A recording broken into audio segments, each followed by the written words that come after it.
హైదరాబాద్ ని మరోసారి భారీ వర్షం ముంచెత్తింది. హైదరాబాద్ లోని పలు ప్రాంతాల్లో కుండపోతగా కురిసిన వానతో రోడ్లపై వరద పోటెత్తింది. లోతట్టు ప్రాంతాలైతే చెరువుల్ని తలపిస్తున్నాయి. ముఖ్యంగా గాంధీ భవన్, అల్వాల్, మల్కాజ్గిరి, జవహర్ నగర్, కాప్రా, సుచిత్ర, ఓల్డ్ సిటీ ప్రాంతాల్లో భారీ వర్షం కురిసింది.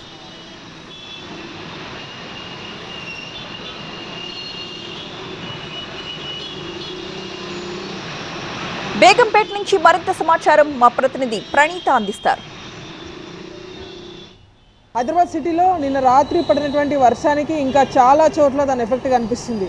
ఈరోజు మధ్యాహ్నం కూడా అదే రీతిలో వర్షం పడడంతో చాలా చోట్ల వాటర్ అంతా కూడా రోడ్డు మీదకి వచ్చి లాగైపోయినటువంటి పరిస్థితి. సో ఈ వాటర్ రోడ్ల మీదకి వచ్చేటువంటి కారణంగా చాలా భారీ స్థాయిలో కూడా ట్రాఫిక్ స్తంభించుకున్నటువంటి దృశ్యాలు చూస్తున్నాము. సో ప్రజెంట్ మనం ఉన్నటువంటి ప్లేస్ బేగంపేట వద్ద మనం ఉన్నాము. సో ఒక్కసారిగా బేగంపేట వద్ద జామ్ అయిపోయినటువంటి ట్రాఫిక్ దృశ్యాలు చూస్తున్నాము.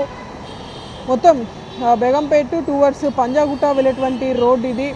సో ఈ విజువల్స్ చూస్తే మనకు అర్థమవుతుంది చాలా చోట్లలో కూడా వాటర్ అంతా రోడ్డు మీదకి వచ్చి ఇంకిపోయినటువంటి పరిస్థితిలో చాలా సందర్భాల్లో వెహికల్స్ అన్నీ కూడా స్లో మూమెంట్ అయినటువంటి సందర్భాలు చూస్తున్నాము. సో దీని ద్వారా మొత్తం టువర్డ్స్ సికింద్రాబాద్ వరకు కూడా ఇదే రీతిలో ట్రాఫిక్ జామ్ అయినటువంటి దృశ్యాలు చూస్తున్నాము. అంటే ట్రాఫిక్ మూమెంట్ ఉంది కానీ చాలా స్లోగా వాహనాలు కదులుతున్నటువంటి విజువల్స్ అయితే మనకు కనిపిస్తున్నాయి. దాదాపు ఈవినింగ్ 5:30 నుండి చాలా ప్రాంతాల్లో ఈ తరహా ట్రాఫిక్ స్తంభించుకున్నటువంటి దృశ్యాలు మనకు కనిపిస్తున్నాయి. ముఖ్యంగా ఈరోజు కురిసినటువంటి వర్షానికి సంబంధించిన డీటెయిల్స్ చూస్తే ఓల్డ్ సిటీలో ఈసారి అత్యధికంగా వర్షం కురిసింది. అయితే నిన్న రాత్రి దాదాపు 18 సెంటీమీటర్లు ముషీరాబాద్లో వర్షపాతం నమోదవుతే ఈరోజు మాత్రం 10 సెంటీమీటర్ల వర్షపాతం అయితే దాటలేదు. కేవలం హైయెస్ట్ వచ్చేసి ఓల్డ్ సిటీ ఫలక్నామాలో 7.5 సెంటీమీటర్ల వర్షపాతం నమోదైంది. సో ఎక్కడ వర్షం పడినా సరే దాని ఎఫెక్ట్ అంతా కూడా మెయిన్ రోడ్స్ మీదే కనిపిస్తుంది. ఎందుకంటే చాలా ప్రాంతాల్లో ఆ వాటర్ అంతా కూడా రోడ్డు మీదకి వచ్చి వాటర్ అంతా కూడా లాగ్ అయిపోతే కనుక ఆ వాటర్లో వెళ్ళేందుకు చాలా వాహనదారులు కూడా ఇష్టపడరు. దీంతో వాటర్ని అవాయిడ్ చేసేందుకు ప్రయత్నిస్తుంటారు. సో నిన్న దాదాపు చాలా 2 వీలర్స్ కూడా ఈ వాటర్లో ట్రావెల్ చేసినప్పటికీ వాళ్ళ చాలామంది వెహికల్స్ డ్యామేజ్ అయిపోయినటువంటి సందర్భాలు కూడా నిన్న చూసాము. కొంతమంది వెహికల్స్ ఏకంగా ఆ వాటర్ ఫ్లోకి కొట్టుకుపోయినటువంటి విజువల్స్ కూడా మనకి కనిపించాయి.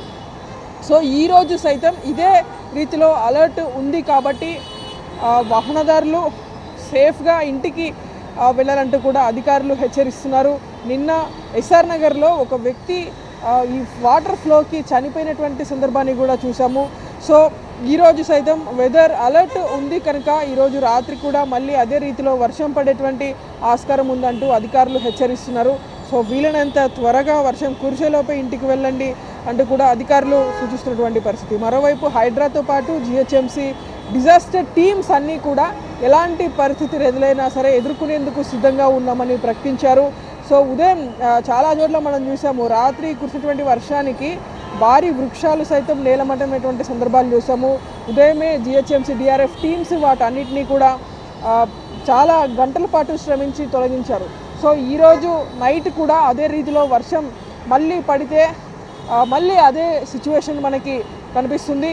సో అట్లాంటి పరిస్థితులు ఎదురు కాకుండా తగిన చర్యలు అటు జిహెచ్ఎంసీతో పాటు హైడ్రా డిజాస్టర్ టీమ్స్ అన్నీ కూడా తీసుకుంటున్నాయి. సో ప్రజెంట్ ట్రాఫిక్కి సంబంధించినటువంటి విజువల్స్ అయితే TV9 ఎక్స్క్లూజివ్గా చూపిస్తుంది. సో ప్రజెంట్ ఈ విజువల్స్ బేగంపేటలో మనం రికార్డ్ చేసాము. సో ఇప్పటికీ ఇంకా ట్రాఫిక్ మూవ్మెంట్ మాత్రం చాలా స్లోగానే కొనసాగుతుంది. జర్నలిస్ట్ వెంకట్తో బేగంపేట నుండి ప్రణీత, TV9.